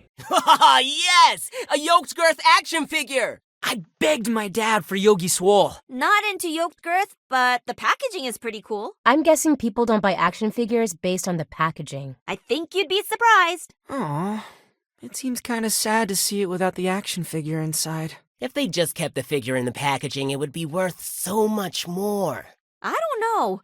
I have a box of baseball cards I haven't opened, and I'm pretty sure they're worth less now than when I bought them. Plus, The gum is leaking through the wrapper. You probably didn't keep it in a temperature and humidity-controlled environment. I treated them like my children, Max. Toys are meant for playing with, Max? These aren't toys. They're posable, collectible action figures. Oh, right. No, then definitely don't play with those. Ages 4 and up? Huh. That seems generous. Maybe you need to read that Dr. Spock book. I stand corrected. Kudos to their marketing department. Which means that unless you played through the game as each character, were fortunate enough to have a 4-player party, or had access to all of the banter conversations, you likely missed a few things about them. Fortunately, I did have access to the Grounded sound archive and spent the last few weeks going through everything to get as deep an understanding as I could about the world of Grounded before presenting this lore video. I also tried to piece together the broken, misnumbered, ill-sorted puzzle of voice lines into what I think are mostly coherent, slightly entertaining conversations between the main cast. Lemon Crime. Huh, catchy name. Like the commercial says. The best punch to the gut you'll ever take. The best punch to the gut you'll ever take. It tastes exactly like an angry lemon man smashing limes together. Oh, it's true. Speaking from experience. Nothing like a little violence to quench your thirst. Isn't it the best? How refreshing. Guys at school said it's because of the yellow 5. Tartrazine? Why? You might be a little young, Boggs. What? That sounds ridiculous. Why? Never mind. Wow, I've never seen what the front of the box looks like before. My parents draw over the front with black marker. Wait, are you serious? They can be a little overprotective. The main reason I did all of this is because if there's one thing that's missing from the presentation of Grounded's story, it's the lore of its playable protagonists. While playing through the game, we learn all about Wendell, Ominent, Schmector, and the Spacer, but unless you really go out of your way to try, you learn almost nothing about the teens. So using all of the available in-game dialogue, I've pieced together, to the best of my ability, everything you might have missed about your favorite Grounded heroes. Whoa, a yoked girth action figure. Whoa, guys, look! It's an original 1982 yoked girth action figure. Well, some of them, anyway. Looks like the head of an action figure for some cartoon I don't watch. Looks like the head of a giant action figure from some cartoon. Some cartoon? That is yoked girth. Of the Yoked Girth novels, comics, and Saturday morning cartoon, they're even making a movie. Yoked Girth? Yoked Girth. Legendary hero, crusher of enemies, lamenter of sadness. Got it. Yep. That does sound like something boys would be into. Whoa. Show Yoked Girth some respect. Some of it, anyways. I'm guessing he'll need more than just a head for that. I wonder what happened to the rest of him. It looks better without the rest of its improbably sized muscles. It's okay. In episode 39, Moldork ripped his head off and threw it in a volcano, but the shamans resurrected him from a bucket of blood. Well, this does seem less serious than that. Whoa! Cause in the books, Moldork just scratched him with a dagger, and there were no shamans, and no bucket of blood! See, Boggs? I'm always telling you need to spend less time reading books. Let's start with a few obvious things about them all. The Grounded Wiki places their birth years between 1975 and 1977, which means that by the start of the game, they're all freshmen or sophomores in high school. I'm inclined to say they're sophomores based solely on the fact that Allie Hoop seems way too confident as a basketball star to be a freshman, but that's just a theory. It also becomes apparent during their banter that they all remember being abducted, and while not initially friends, they all know of each other due to varying degrees of notoriety at school. Oh! Is that the new Fling Man? Yo! That's the new Fling Man Quasar X! Ugh. Just another monument to consumerism invading our natural habitat. Super grody. When you're off to the beach or a day at the park, doesn't matter the time, 'cause it glows in the dark. You can leave your toys home, except for just one, 'cause you can't leave your Fling Man without having fun! Never leave your Fling Man. Oh, yeah. The owner of that Flingman was clearly not familiar with that jingle. It's just a toy, Willow. We could set up an awesome disc golf course here in the yard. Assuming we could get a normal-sized disc, I guess. I mean a tiny-sized one. Wow, I must be getting used to it down here. Bet I could spin that sucker all the way to Miss Marlowe's yard. Bet I could spin it farther. You're on! Once we get back to normal size. And they say we grow up so fast. What? No way, that's 2 streets down. I'm not even sure that's physically possible. Even with its state-of-the-art design, what about wind resistance, gravity?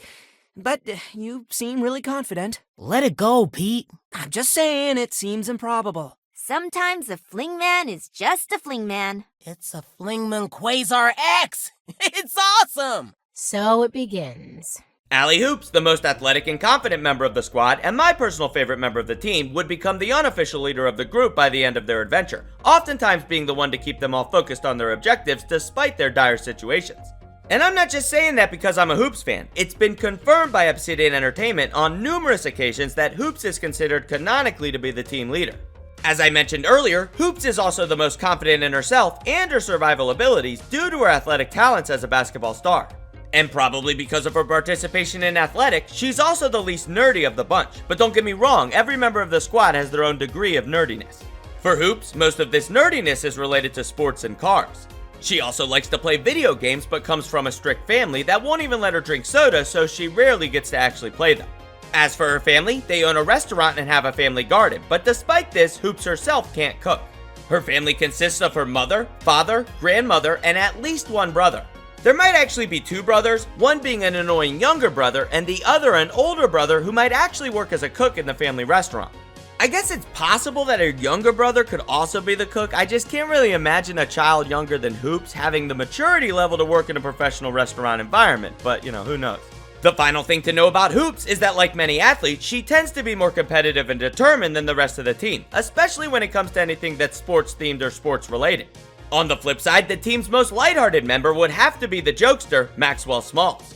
Max often makes light of their situations throughout the adventure, always relating everything to television and movies and rarely taking a serious tone in his banter except for the most dire of circumstances. That being said, there are a few things that he takes very seriously, like his collection of unopened toys, cards, and comic books, as well as his deep understanding of the Grounded Universe's most popular action-adventure series, Yoked Girth. He also really likes hamburgers, lemon crime puncho, and dreams of being a famous movie star someday. And when it comes to his family, he's got a dad with a big mustache and a mom who actually works at Ominent. It's never actually relevant to the plot, so she's probably not aware of the SPAC.R trials. Ominent is a very big corporation after all, but it's still highly suspicious. As for mysteries, when it comes to revealing things about themselves and their backgrounds, Willow Branch is the most mysterious and mischievous member of the miniature squad. Unlike the others, she rarely talks about her family apart from mentioning one time that she has a younger brother. She's also a bit of a nerd in her own quirky way, not a science nerd like Pete or a collector nerd like Max. Instead, she's a literary nerd and a drama queen.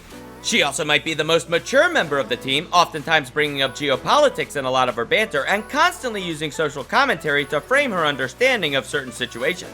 She's a fan of mythology, Tolkien novels, and dreams of leaving brook.l someday and moving to the big city like any aspiring drama enthusiast would.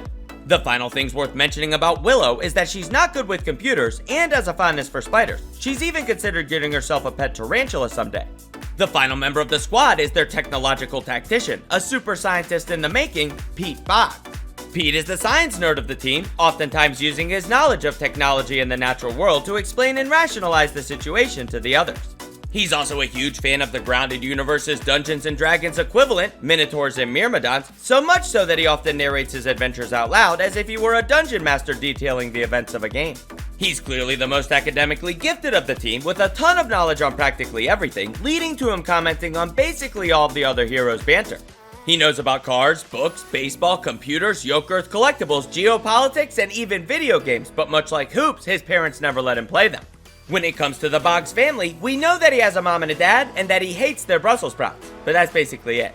There's a bunch more details I could bring up, like that Pete's favorite baseball team is Minnesota, Hoops can't handle her coffee because she drinks it too fast, Willow loves coffee but hates artificial sweeteners, and Max clearly has an issue with the color pink despite denying it in multiple conversations. But this video is already way too long and we've still got to cover the rest of the story.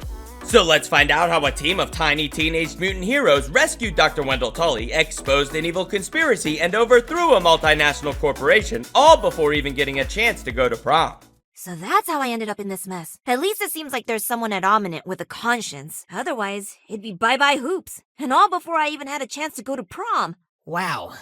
Thank you, Mrs. Ominent Scientist. If you hadn't saved me, I'd have been stomped by Schmector for sure. I wonder if she knows Mom. The vision is complete.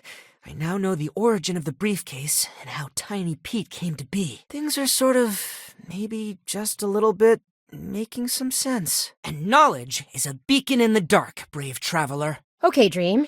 Thanks for explaining how I ended up down here. And thanks for saving me. Who wherever you are.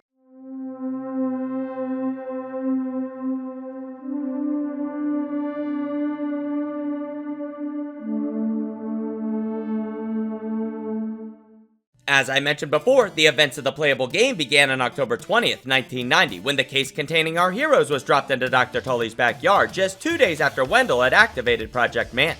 It's safe to assume that the canonical timeline of events transpired over the course of 5 to 7 days, based off of the number of dream sequences and the Wasp invasion, since that's all I really have to work with regarding the chronology.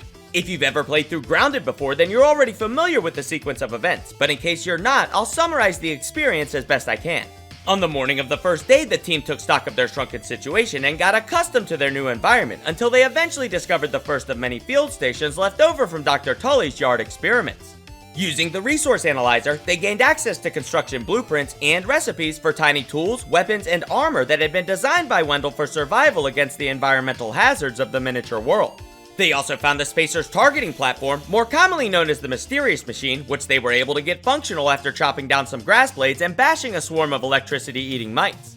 Unfortunately, due to the lack of an embiggening cell, the Spacer systems were overloaded, leading to a raw science containment breach at the Oak Lab in the center of the yard.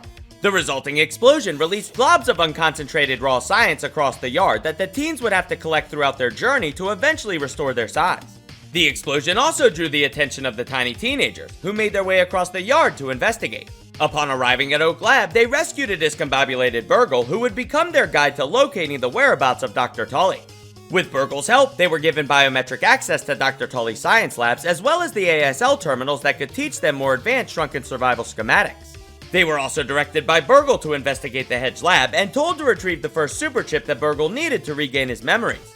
With no other options, the teens ventured across the yard, defeating countless enemy creatures along the way until they arrived at the spider-infested branches of the berry hedge. While traveling through the hedge, they stumbled across the resource surveyor station that Dr. Tully had used to control his fleet of resource-harvesting tasty bots. The robots themselves were now locked in security mode, so the teens had to bash most of them during their adventure. But by recalibrating the resource surveyor, they were able to use the Scabby's GPS system to gather and harvest vital shrunken survival necessities that would be required for their ongoing adventure. With the resource surveyor activated again, they continued across the branches of the hedge, using the remnants of Dr. Tully's old zipline system to eventually reach the lab. Once inside, they bashed a bunch of spiders and robots, collected pieces of a password, and eventually unlocked the lab security systems to retrieve the first super chip. With their mission complete, they returned the chip to burg.l at Oak Lab, only to learn that there were 3 additional super chips needed to restore all of the helpful robots' memories. It's also worth noting that throughout their continuing adventures, they came across tons of giant bugs to bash, the skeletal remains of the Ominent Watchers, and additional auxiliary burg.l chips that unlocked more of Wendell's shrunken survival schematics. They also collected recipes to bait out boss creatures like the broodmother and mantis, but most of these events aren't relevant to the overall plot, so I'm not going to try to figure out where they fit into the timeline. Just be aware that they happened, or they're sort of like filler episodes in an anime. This filler content also includes the milk molars, the rotten weapons, and the missing 15, but I'll cover a lot of that stuff when we get to the grounded mysteries before the end of the video. With one super chip collected, the teens swam down into the pond's depths, where they once again defeated a swarm of security robots, solved a few simple lockdown puzzles, and snagged themselves the second super chip. They also got a chance to see Dr. Tully's mutant muscle sprouts, which they'd end up using to enhance the effectiveness of their shrunken smoothie medical supply. Deactivating the pond lab security lockdown also opened the doors to other outposts around the koi pond that provided the teens with plenty more filler content before they returned the pond's super chip to burg.l. Their next destination took them deep into the chemical-filled air of the Haze, forcing them to wear gas masks made from weevil snouts and gnat fuzz to survive the toxic fumes. After surviving the spore-covered creatures and locating the entrance to the subterranean Haze lab, the team used some of the explosive fungus to blast their way inside, where they learned the truth behind the infection, Dr. Tully's fungal de-aging experiments. Before they could claim the super chip hidden behind the lab's security door, they first had to defeat another team of tasty bots, a crap biscuit load of infected weevils and mites, and one seriously strong infected ladybug. After another astonishing victory against overwhelming odds, the team of tiny teenagers returned to their trusty robot friend burg.l with the third super chip, allowing the robot to regain more of his memories with each new upload. Unfortunately, none of the memories so far had revealed anything about the embiggening recipe or the whereabouts of the missing super scientist that created the spacer. I should also mention that the teens used some chewed up bubblegum to seal the hole on the weed killer spray bottle, making their adventures around the yard slightly less tedious. This did, however, have the unintended consequence of causing the fungal infection from the Haze lab to spread into other regions of the backyard, but this is more like filler content that has little relevance to the larger plot. For that, we followed the team of heroic shrunken survivalists to the Black Antill, where they'd faced their toughest challenge yet in the form of an army of aggressive ants and a super-powered security robot, the Assistant Manager. As I mentioned earlier, the Assman had been activated to ensure the lab's security before Wendell self-imposed exile to the undershed, which led to it attacking the teens when they tried to deactivate the lab's lockdown. Unfortunately for the security robot, these weren't normal teenagers anymore.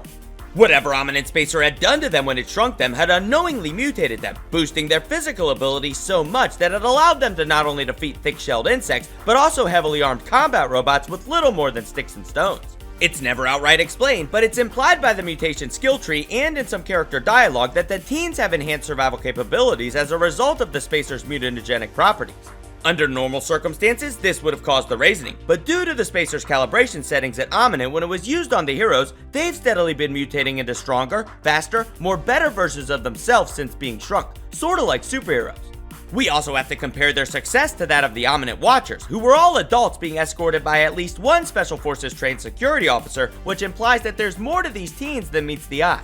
Anyway, after defeating the Assman and retrieving the final super chip, the teens returned to burg.l and learned that the final ingredient for the embiggening cocktail was hidden in the isolated lab of the undershed. In order to access the undershed, they'd need to download Dr. Tully's personal biometric data from his normal-sized scabby that had been left on the table of the shed's porch. With an empty embiggening capsule and their shrunken survivalist skills, the heroic teens ventured into the untamed wilds of the upper yard where they'd face off against even more dangerous creepy crawlies and do a bunch more filler content. Like find more auxiliary chips, fight a hive of termites, explore a sideways lab in a stump, and handled Wendell's brawny boy bin wasp infestation for him. They also did a bunch of mixer defense missions, which are sort of important for the plot because they had to concentrate all of that raw science they'd been collecting for the eventual embiggening process. But if this were an anime, it definitely would have felt like filler. They would eventually make their way to Wendell's scabby on the table where they acquired the biometrics needed to get into the undershed. After traversing through the treacherous terrors of the undershed and defeating a Black Widow spider, the team found Dr. Tully's hidden lab of horrors.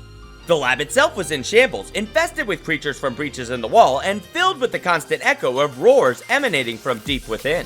You gotta keep in mind that throughout the entire time the teens were adventuring around the yard, Dr. Tully had been in a lockdown situation since his mant monster had gained consciousness. The now sentient, Frankenstein-like abomination had been on a path of destruction ever since, roaring constantly and trying to break free from its confinement within the lab. But even with its muscle sprout-infused strength, it was still defeated by the team of superpowered shrunken mutant teenagers when it tried to stop them from exploring the lab. With the mant gone for good, the teens found Dr. Tully, who by this point was keeping himself alive within a floating capsule and a liquid preservation tank to counteract the symptoms of raisining. After realizing that the teenage heroes were not the Ominent Watchers he was expecting, he joined forces with them once he understood what Director Schmector and Ominent had been doing with his technology. Speaking of Director Schmector, he's actually already been alerted of the teens' activity in the yard. It's unclear when exactly he knew. It could have been the Oak Lab explosion, or the activation of the resource survey, or even something as simple as he spotted the teens' shrunken settlement on a security feed. The point is that as soon as the teens found Dr. Tully, Schmector put his plans into action. Using the Orc station beneath the Moldor Castle playset, Schmector began sending wave after wave of Orc-controlled creatures to attack the heroes, intent on stealing the fully loaded embiggening cocktail for his own spacer science. With help from burg.l and Dr. Tully, the teens located the hidden Ominent Orc Lab, hoping to deactivate it as a means of stopping the Orc army's assault. Inside of the Orc Lab, the teens alongside Dr. Tully confronted an advanced combat robot that was being remote controlled by Ominent's evil director. In the tradition of most supervillains that think they've already won, Director Schmector revealed all of his plans and nefarious deeds before attacking the heroes with more Orc-controlled creatures and his amped-up combat robot. Unfortunately for the director, he hadn't considered that the teens had gained mutant powers when designing his foolproof plan to destroy them.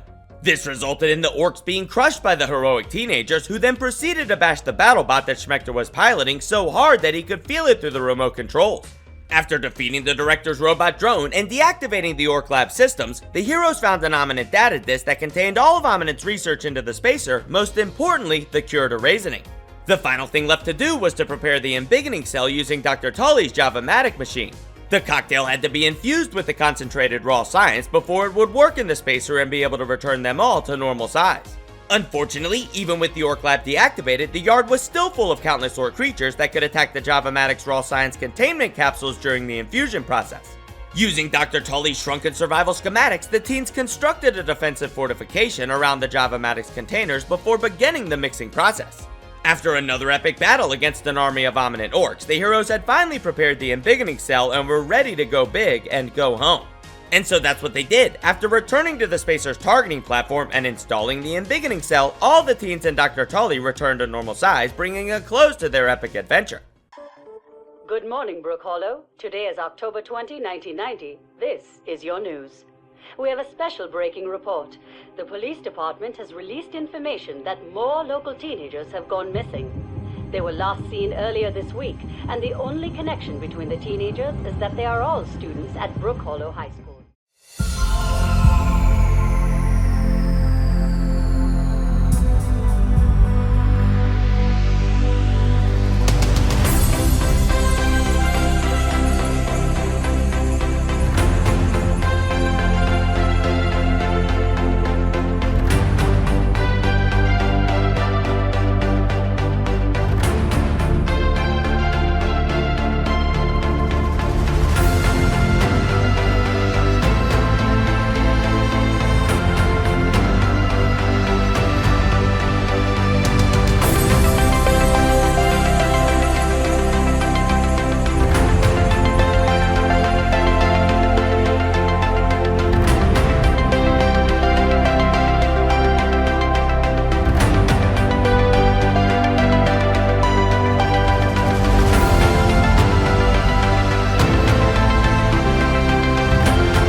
And with a flash, that was the end of the tiny adventure of a lifetime. At least that's what the local papers called it. It's hard to believe how much has happened since then. There were reporters, investigators, even the FBI got involved. They tried to keep a lid on all of it, but the whole story came out. About the kidnappings, about the dead teenagers, about Ominant. Turns out, everyone did learn the name of Director Dalton Schmector, just like he always would.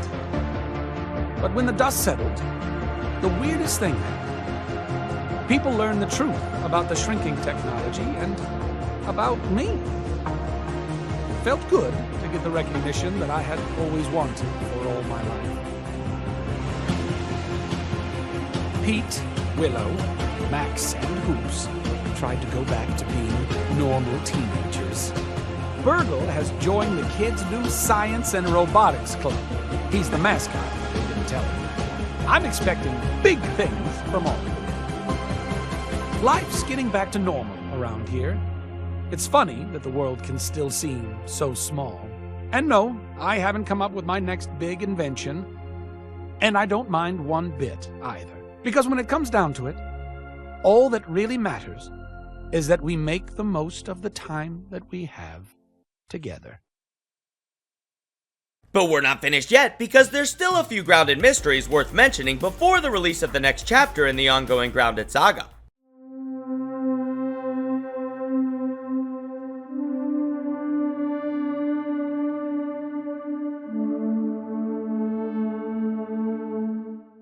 The first of these mysteries is directly related to what parts of the story are actually considered canonical to the lore going into Grounded 2.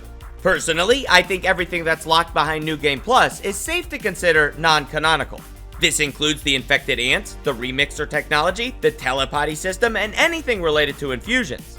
The canonical nature of the berry monster lab is also questionable. Outside of one whiteboard in the hedge lab and the secret berry lab where you can find the pinchwhacker, these abominations are never mentioned in any of the data logs. This implies that they're likely only to be considered as an Easter egg for intrepid explorers to encounter. On the other hand, this next mystery I think actually has a canonical explanation, that being the fate of the 15. Unfortunately, I think the skeleton found in the red antill is all that's left of them. The main reason I believe this to be the case is due to the fact that the skeleton can be found with the rotten bee armor, a design that they learned directly from interacting with Dr. Tully's resource analyzers. A resource analyzer that the scabby they were outfitted with would have directed them to, just like it did with our heroes, and funny enough, you can find a scabby in the red antill too. I also think that they were responsible for all of the rotten gear found around the yard, and may have even designed the salty Morning Star themselves. They may have even tried to investigate some of the labs, but unlike our heroes, they never met with burg.l and never got access to the biometric hand scanners. Finally, the skeleton in the red antill has no Ominent badge or journal associated to it. Likewise, none of the Ominent Watchers can be found using Dr. Tully's shrunken survival schematics, meaning that they likely never used the resource analyzers. Which actually makes sense, everyone at Ominent considered Wendell to be a failure. Everyone that is except for the 2 Ominent Saviors that rescued the heroes in the first place. Unfortunately, we don't know much about them or what happened to them once director Schmector realized that the teens hadn't been terminated. And the final question worth pondering over before loading up Grounded 2 for the first time is, did the heroic teens keep their mutant powers after embiggening? I could spend another 5 hours speculating over these questions and more, but this video's already gone on for far too long, so I'll just wait to overanalyze Grounded 2 when it releases in just a few days. If you're interested in my first impressions of Grounded sequel, then follow me over on Twitch where I'll be live streaming the game as soon as it launches. I've also got a community Discord for the #TinyCrew where you can discuss Grounded, gaming, content creation, and more with a bunch of passionate gamers. Finally, if you enjoyed the video and want to help support the channel's future projects, then consider becoming a channel member. You'll unlock special perks like early access to some videos, fun emotes to use in the comments, and maybe even a shout out in the video credits. Thanks, Rambo Robbie! And always remember, whether I see you here in the comments, over in the Twitch chat, or someplace else across the Streamiverse, thank you so much for watching. Don't forget to like and subscribe. Okay, see ya!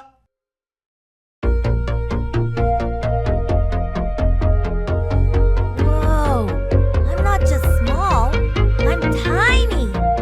This is freaking awesome!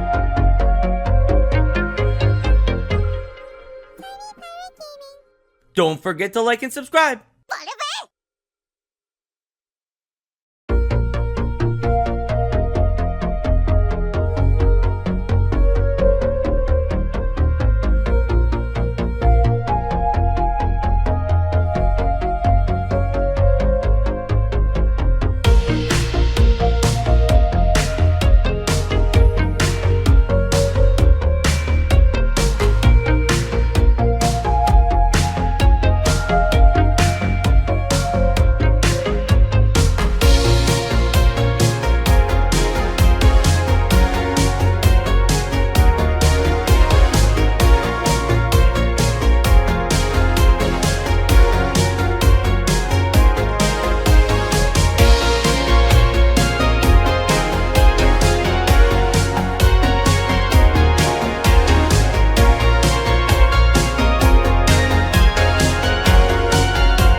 Don't forget to like and subscribe.